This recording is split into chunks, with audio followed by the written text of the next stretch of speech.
Depuis 2001, on n'a jamais autant parlé dans l'entrepreneuriat féminin. Tous les ans, dans pratiquement toutes les villes moyennes, on dénombre environ 10 tables rondes qui sont proposées par des institutions économiques comme la CCI, des réseaux d'entrepreneuriat féminin, on en dénombre près de 500 en France, ou même des étudiants, ou même encore de l'établissement d'enseignement supérieur. Et tous les ans, on plaide pour la même cause.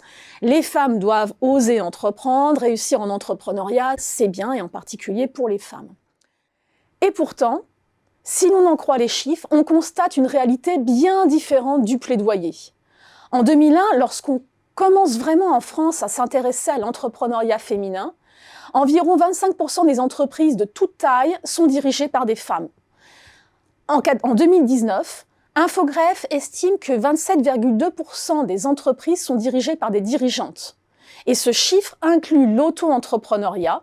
Il exclut certes les professions libérales. Donc, il mériterait d'être légèrement réévalué, mais on voit que la réalité entre 2001 et 2019 n'a pratiquement pas changé. En 2020, la chaire Femmes et Renouveau économique et Bouge ta boîte ont rédigé une étude et montrent que la plupart des femmes dirigeantes créent des entreprises monosalariées, monopersonnelles, et les créatrices ont des revenus inférieurs à 1 500 € par mois. Ce qui, à peu près, charge déduite, conduit la créatrice à gagner un revenu mensuel environ de 1 000 € maximum. Si on réduit ça au taux horaire, on a un taux horaire de moins de 7 €. Donc elles travaillent pour moins de 7 € par heure. Si les femmes qui créent se déclarent souvent heureuses de leur démarche, on est loin donc de l'émancipation économique de la femme par l'entrepreneuriat. La femme ne gagne pas sa vie par l'entrepreneuriat. Sans soutien de la société, sans soutien peut-être du conjoint, bon nombre de femmes entrepreneurs ne sont pas autonomes ou ne seraient pas autonomes sur un plan économique. Alors, plusieurs raisons peuvent expliquer ce phénomène. Alors, si on reprend l'étude de Bouge ta boîte, on montre que 70% des femmes ont monté leur entreprise sans réelle formation à l'entrepreneuriat. Et lorsqu'elles ont décidé de se former, elles investissent énormément dans une formation dite d'expertise, c'est-à-dire au métier de coaching, au métier de la communication, mais rien sur la réelle démarche entrepreneuriale. Le choix du métier que les femmes prennent pour devenir entrepreneurs peut être une autre explication.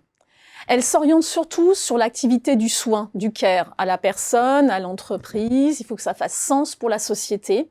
Et les modèles économiques qu'elles utilisent sont très traditionnels. C'est très bien, sauf que ces activités sont hyper concurrentielles. On a une dernière explication qui pourrait plus être d'ordre sociologique. C'est la pression intériorisée que la femme a et que la société fait peser sur la femme. C'est-à-dire que les femmes, on sait qu'elles créent surtout après une maternité, après avoir subi un soi-disant plafond de verre, et donc elles vont décider de créer pour des choses qui font sens pour elles. Et ce qui fait sens pour elles, c'est encore très genré, c'est-à-dire l'intérêt pour les autres. La femme aurait pour mission de s'occuper des autres.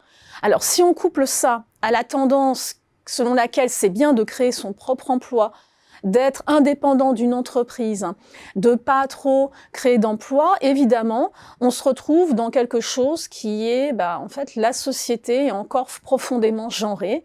La place de la femme est encore celle d'être dans l'économie familiale, d'avoir un métier qui est encore subalterne à celui de son conjoint masculin. Et l'émancipation, évidemment, de la femme est possible, mais pas encore sur le plan financier. Alors, il y a des solutions. Les solutions actuellement travaillées sont celles qui sont exposées sur la loi sur l'émancipation économique de la femme. Alors évidemment, cette loi, avec la crise sanitaire, elle est passée au second plan dans l'actualité. Et elle repose surtout sur l'idée que les femmes, elles veulent créer des choses, elles veulent faire des choses grandes, elles veulent créer pour faire des choses qui les fassent vivre, mais qu'en gros, la maternité, etc., tout ça, ça les en empêche. Nous, on défend une thèse légèrement différente. Bon nombre de femmes entrepreneurs, certes, elles sont déjà aidées par des allocations chômage, par une réorganisation des dépenses familiales, donc par le soutien du conjoint, mais elles choisissent elles-mêmes de s'émanciper par la création de leur propre emploi, mais sur des activités qui sont vraiment trop surchargées. Donc promouvoir l'émancipation économique des femmes par l'entrepreneuriat, ça invite donc à opter pour des solutions plus endogènes et à changer quelque part le goût des femmes pour des activités qu'elles aiment, certes, mais avec des modèles économiques différents, ou alors à proposer aux femmes des activités qu'elles pourraient aimer, mais encore peu explorées.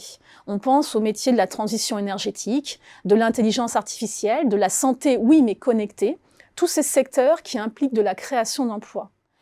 Explorer cette voie, ça implique donc de mettre l'accent sur la formation au goût, avant même de former au goût pour l'entrepreneuriat.